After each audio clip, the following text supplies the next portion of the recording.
It's nice to see someone that looks like you. It's nice to see someone that has done amazing things and you can relate to them on particular levels, be it that they are Pacifica, be it that they are a woman, be it that they're a mom or a sister or whatnot. And I think sometimes often we can be drawn to people like that, because we see a similarity in them, and we often get drawn to things that are familiar or things that feel safe. Talofa lava, and welcome back to What's in Your Kete. I'm your host, Jane. Today's guest is someone whose mahi is deeply rooted in our stories, our lands, and our people. I'm talking about Denyce Su'a, a proud Samoan actress, educator, creative practitioner, theatre maker, and researcher. Her work carries both the wisdom of the va and the fire of the stage, connecting us, challenging us, and celebrating us as tangata moana. This talanoa was recorded earlier this year, and trust me, it still hits deep. Let's get into it.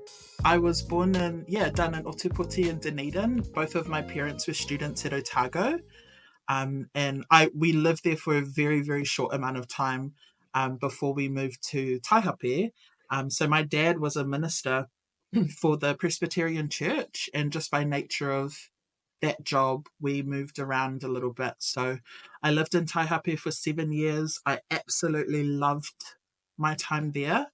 I really, really loved small town living. And then when I was 7, we moved to Wanganui, where we lived for about 4.5 years. And again, same, like small community, really tight-knit community. And that's where my youngest brother was born. And then, when I was 11 years old, we moved up to Auckland by nature of my dad's work. And my mum was a teacher, and we've been here for 20 years last year. Yeah, can we take it back to your acting career? Sorry, and so this, for everyone listening, Denyce is an actor and a creator, storyteller, and have I missed anything else? Are you a poet? Do you paint? I would love more than anything to say that I was a painter and or a poet. I did dabble in poetry once upon a time, but learned very quickly that it probably wasn't my thing, because I think I may be too harsh on myself. But no. You got it right on. You got it right there. Actor, creator, performer. Well, look, congratulations on the show Truant. I know yourself and your partner and your gorgeous little boy featured in the show. And look, I do want to share with the audience, for those who were there, I'm sure you agree with me that their roles were really outstanding. And I don't say that because I know you and you're on the show, but really for the themes of the show, I was really it was really empowering. And I don't know, can you tell me, what are you working on anything? What's the next projects for you coming up? Oh, such a loaded question. I feel like as a creative, we've got like 10 projects that sit in our minds that we want to put some sort of action into at some point. At the moment, currently, I have a show in my mind that exists in like 10 different bits of scrap paper around my space. And so I've set a goal for myself this year that I'm going to collect all of that together, and I'm going to sit down and dedicate some time to it, to piece it together, to think about the story and the characters. I'm really, really lucky that I have a circle of creative friends who are really amongst that same kind of way of being as well, where they have things they want to jam, they have ideas they want to just voice and kind of put out into the universe. And so every once in a while, we actually meet up in a space, and we just jam. We share what's top of mind for us. We get on the floor and try some stuff out. If we make something cool, if all we've done is voiced an idea, that's also equally as cool. But really just being deliberate and coming together and holding ourselves accountable to sharing our ideas. And it's that thing of like, oh cool, if we tell someone else, then that someone is going to check in on us the next time we see them. They're going to ask about the project, they're going to ask about the writing, they're going to ask about the creative piece. And sometimes I feel like that's often my weakness, is things exist in my mind, and because I'm only accountable to myself, sometimes they don't manifest. So I really appreciate having a circle of people who I feel really comfortable and confident to share my ideas with, no matter where they are in the process of being real or lived out. So in terms of what I'm working on at the moment, just this kind of one script idea that I've got for a theatre show that I'm trying really hard to nut out and to plan and write. And then me and my partner, actually, just what you've mentioned, Truant, the show that we've just done at Māngere Arts Centre, was the first show that either of us have done in a little while. And it's like becoming reacquainted with a great love. You are reminded of the magic of performing and of there really are no words for it, like the specialness, the energy, the vibe of what it is to be on stage and to perform. And so that's kind of left us both hungry for something more. And so we've been having some really great conversations and some hearty conversations about creative work that we want to do. And we just are thinking of projects that are fun, that bring together our favorite people, our favorite creators, our favorite practitioners, where we can just get together and kind of make a show that brings us joy, that we're really excited about. So there's lots of dreaming, there's lots of conversations, there's lots of thinking and wondering. So that's kind of where I'm at in the creative space at the moment. So I really love how you describe that. Do you have any advice for our creatives out there who may be struggling with getting out of their head and sharing their ideas or their thought processes, or how do they get it out there if they don't have a group of friends to safely share that with? What could you provide some advice around? How does one get around that? I think there's two things that pop into my mind off that question.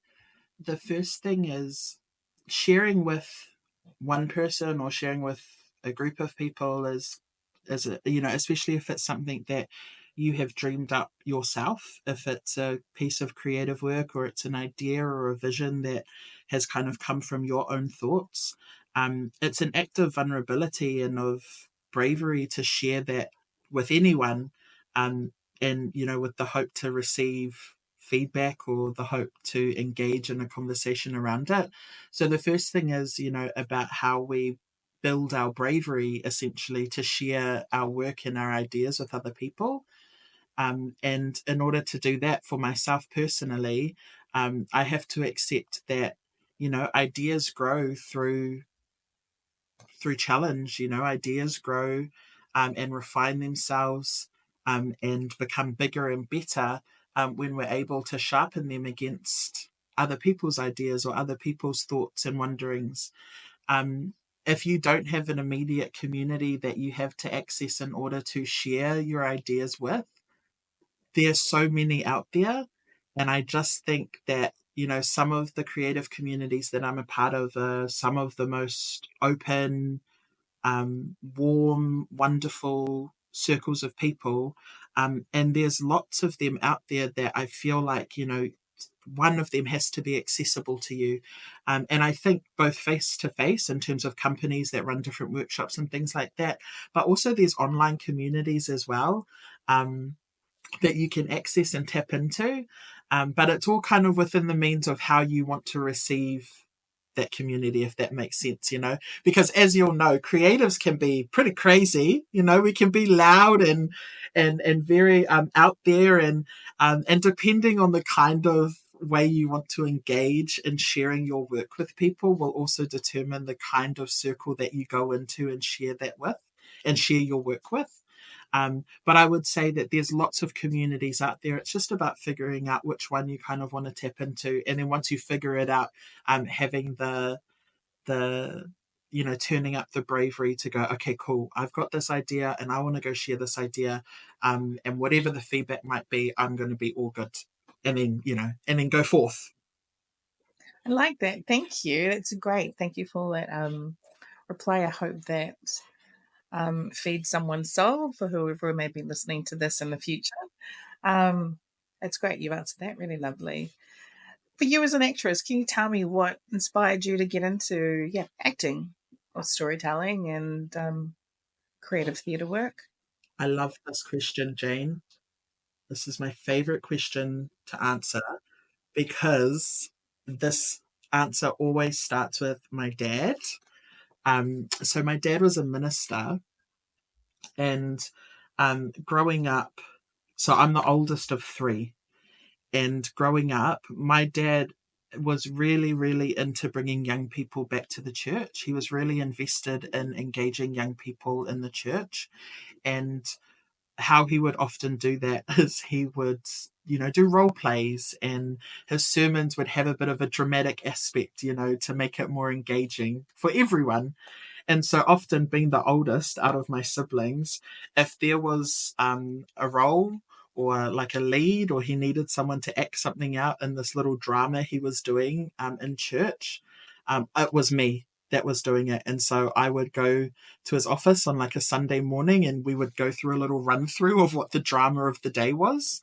And, I would do Bible readings in front of the congregation. And so from a very, very early age, I was in this performance space, and I really loved it. I was that kid at school that when the teacher was like, "Oh, we're doing speeches," I sat there and was like excited about it.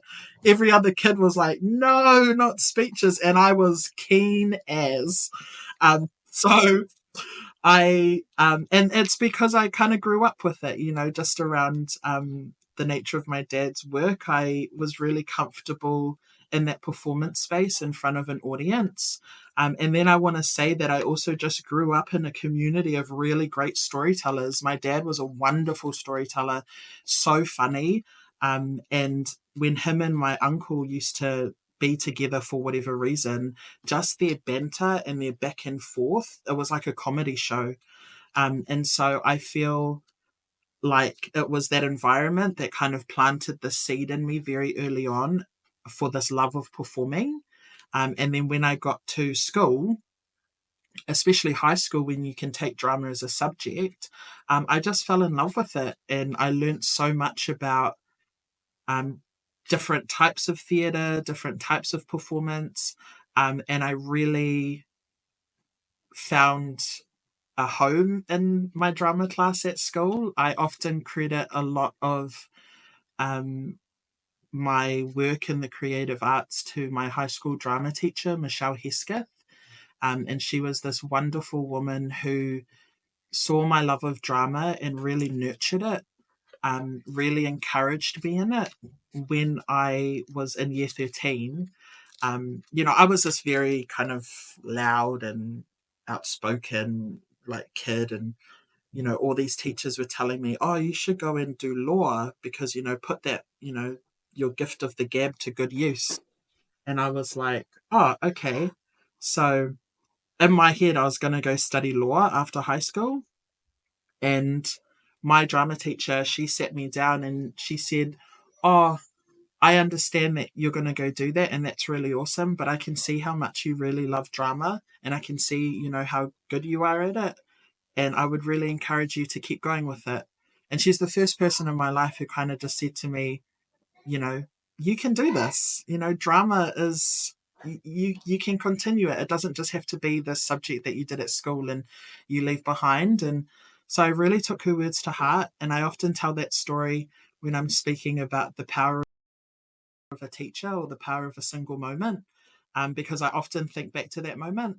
And so when I did go to university, I mean, I did a bunch of other stuff, but I chose drama as one of my majors. I also actively looked for kind of work and opportunities outside of study to engage in theatre communities. I joined theatre companies. I did some community theatre just to stay engaged in it. And the opportunities and the trajectory of my life has kind of forever been changed because of that. Um, I met my partner through a theatre show. I've met some of my best friends through theatre work that I've done. I get to honestly, it sounds a little bit naff and a little bit like arty farty, but there's a dream that I'm kind of living out of my younger self, where I get to engage in creative practice in lots of different capacities, be it as a performer, as a writer, as a director, as a maker, a deviser. And I just think, man, if I hadn't had that conversation with my high school drama teacher, or if I hadn't been kind of asked to do these things in church growing up, just how different my life might look and sound like. And then, yeah, so basically, I've had a lifelong love affair with performance, with the performing arts, with drama, with theatre. And I've just been very lucky that I have been able to feed it in different ways for over 30 years now. Well, I want to say congratulations for living out your dreams, your childhood, the best of your childhood dreams, the best of everything well, the best of the options on the cards that you were playing at the time, and taking it back to your dad. What was the name of your? Can I ask of your dad's name, please? And because I've heard about your teacher Michelle, what was your dad's name? My dad's name was Denyce Su'a. And that's wonderful. I mean, just I definitely could see. I could picture your dad there in the front of the church, and I could definitely see you too, acting out some great bits and pieces. I'm sure with your dad's joy there behind you. Like, how wonderful to know the beginnings of, yes, of course, that there, and then to fast forward the fact, and you just, I really love that. Yeah, you've come out the flip side of this beautifully, and just with those options, and also taking it back to your academic roots. So you went to university, you did drama and teaching. So when I started as an undergrad, I did a Bachelor of Arts in Drama and English. And then I went on to do postgrad in drama. And then I took a year-long break and came back to do a teaching qualification. Um, and then I took a longer break, and I've just recently finished some more study. So yeah, 3 rounds at it. During my first round, when I started as an undergrad, I was at university for 5 years. And people are often like, "Oh, that's a long time." During that 5 years, I did quite a bit of study. I ended that 5 years with a master's, and I often say to people, I stayed at university and I studied for so long because I was a little bit scared of leaving. It was a safe space for me. I quite enjoyed learning and studying, and I created a really awesome community of people and colleagues that I was really comfortable in. And so I stayed, I think, because the big world was scary. And my third round of study, I went back to the University of Auckland and I picked up a Masters of Indigenous Studies, because career wise and where I was in my life, I felt like it was interesting. It was challenging for me. It required a lot of reflection on where I had come from and where I had been. And yeah, and so that's my most recent bout of studying has been a Master of Indigenous Studies at Auckland University. Um, but it was nice to go back. The reason I share the story about my first stint was because that was kind of when I was, I was studying what I loved and I absolutely loved that time. But there was also a sense of, just me finding comfort in it. Whereas this time I feel like I really took on a challenge.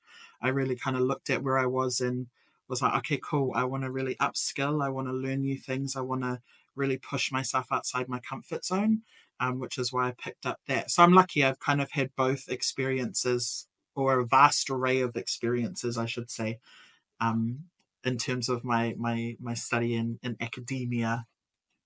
Hey, can you tell me about? Do you have any dream roles or collaborations that you would love to pursue in the near future? So lots. Okay, so I I love. Years ago, I worked with a theatre company, Blackfriars Theatre Company, and we did uh, a Pacifica version of Macbeth, and I want another go at that show because I loved that role of Lady Macbeth, and she was so rich. She had so many layers and complexities. She was so um, yeah, I mean, just like so much to work with, so many layers to play with. And it's kind of that thing of I've played her once and I just want another go at it because I just want to sink my teeth deeper. Now that I'm a little bit older and I've done a little bit more, I feel like there's so much that I want to do again. But any character like that is kind of just has so many shades of a color to them.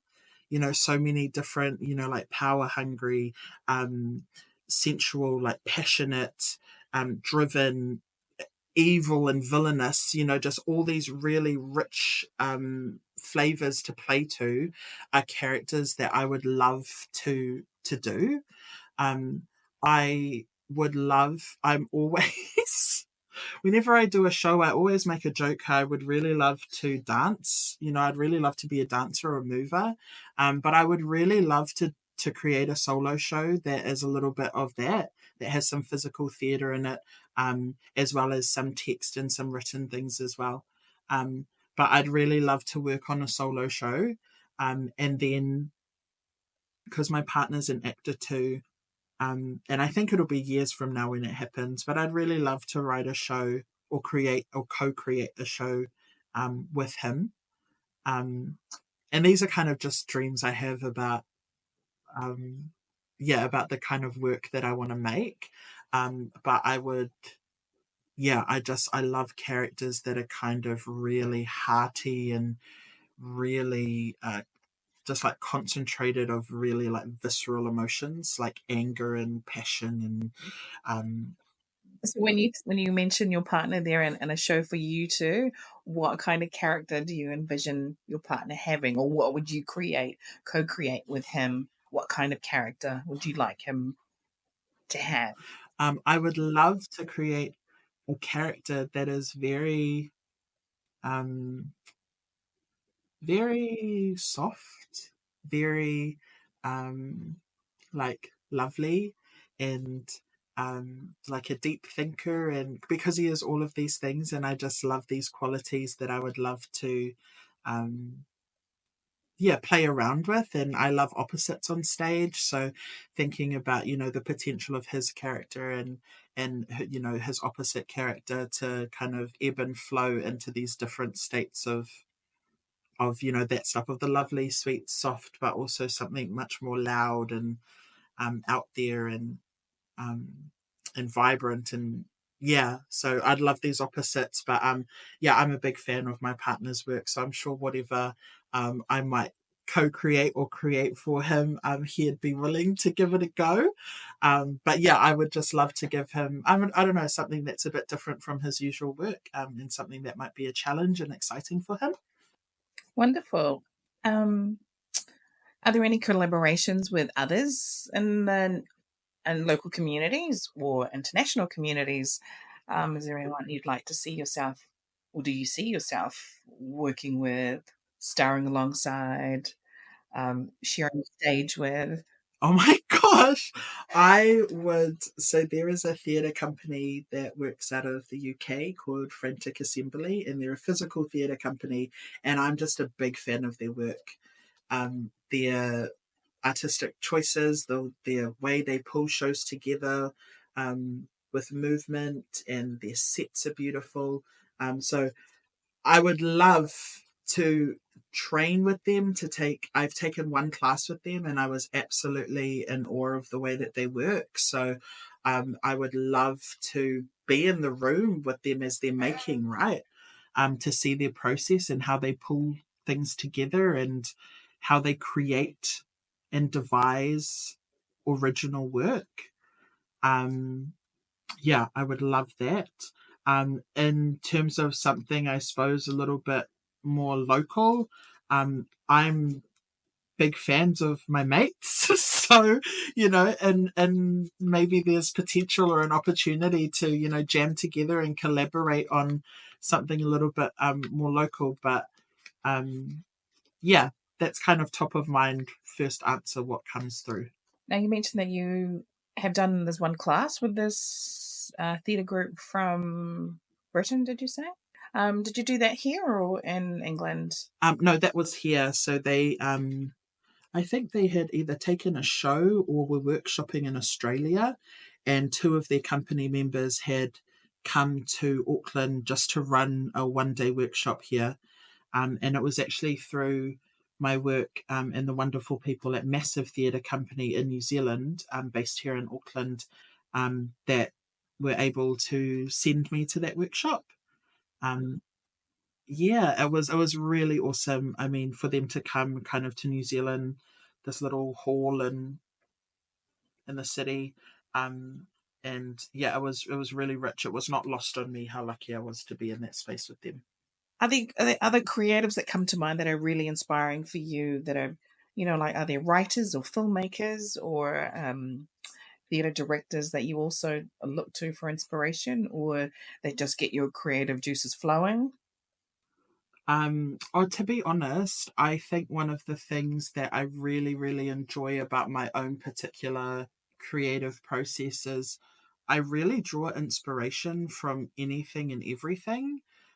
So like for example, me and my partner were watching it was like a dance competition, and there was a really awesome dance group. They were called Popping Pulatasi, and it was an all-female group, and they were dressed in like white Sunday, their white Sunday best with their hats, and they were, yeah, and just watching that, I just had all of these ideas, these images that came to mind of, people in church or people in prayer, or people in kind of these everyday settings that we're so used to, but in images and different style, in different kind of contexts that we wouldn't necessarily place them.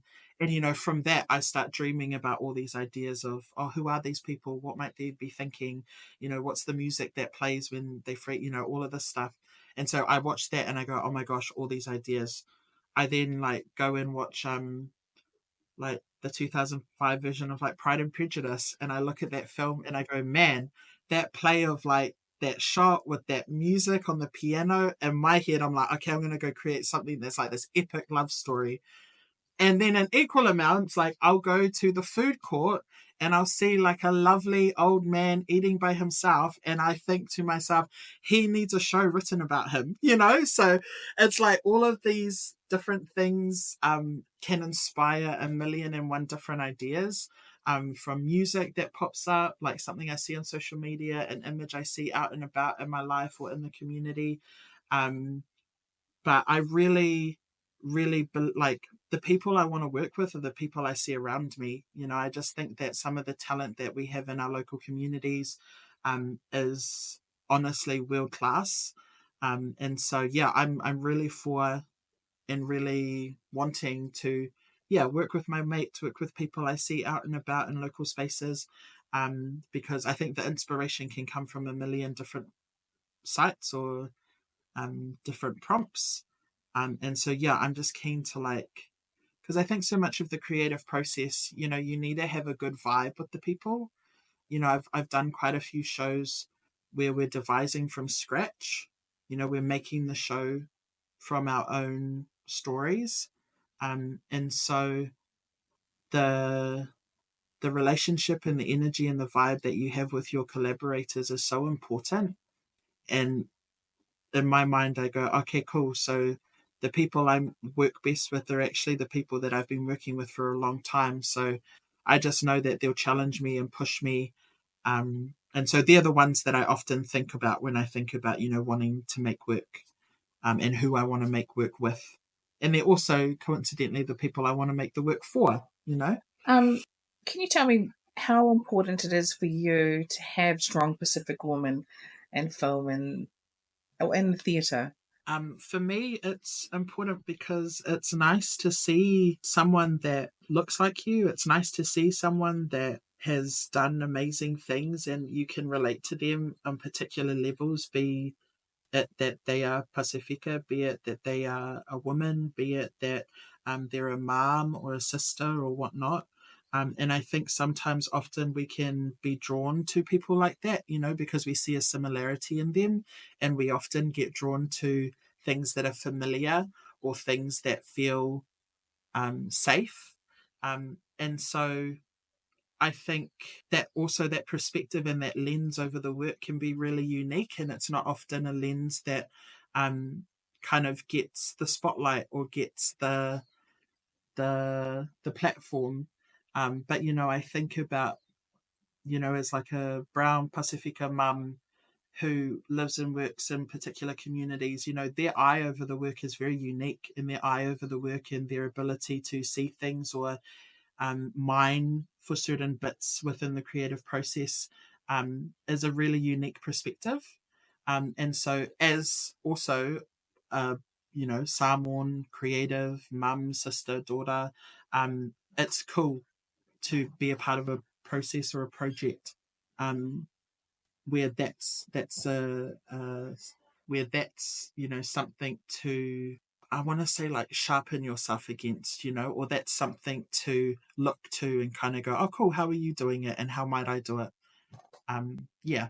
Well, that's cool. Following that question, so now that you've completed your with the thoughts of you completing your Masters of Indigenous Studies, now that you have this knowledge in your kete, have you looked back or reflected upon your career or your life and how has it changed you? Do you have knowledge now that you go, oh, I can see how I got to tweak that, or how I would address things? Are there certain moments in time or aspects of your career that you go, oh, I shouldn't have done that or could have done this a different way? Yeah. Or was there situations that you think that with the knowledge that you have now, yeah, in terms of just thinking about your cultural growth and your knowledge and, yeah, how you would use that, those tools in your kete now? My recent studies, in Indigenous studies has really, my biggest takeaway from it is it's really, really pushed me and challenged me to think about my own positionality and kind of who I am, not only as a person, but also as a creative and maker of things, as as someone who lives here in Aotearoa. And that has informed kind of all the ways in which I'm thinking about the work now, not only about the content of the work that I want to create, but also the process in which I take to create the work. And so I don't think that that's a consideration I necessarily had in the past. In the past, I think about the work I was making and, was it joyful? Was it great? But I wasn't necessarily making work that was about or considered those facets of my identity. Whereas now I feel like I understand myself a little bit better, and I feel like, should I want to sit down and create work, creative work or research work, this is kind of an understanding of myself that I can now bring to it. And also in the process, right? Because in the process of creating a show, I think it's important that we look at where we are, both like in time, but also physically, like where are we? What, who are we making the show who are we making the show with? Who are we making the show for? And so it's just a deeper consideration I think I have of place, of time, of people, that maybe I hadn't necessarily considered as deeply before. Do you have any final words or shout outs that you'd like to give to your loved ones, your friends, family, anyone? Go for it. Oh, I love this. Yes, shout out to my mum, who has been the connector here to bring us together. And then also, of course, to just my family, my partner, who was super supportive, because this is my first time doing something like this. And so I'm also grateful for you, Jane, for being an incredible host and being incredibly warm in your welcome to this very new space for me. So yeah, just grateful. Whawhitai tele lover, and thank you so much to my friend Denyce for joining us on the podcast today and sharing her story. Thank you to our listeners. Be sure to come back soon for more episodes of What's in Your Kete.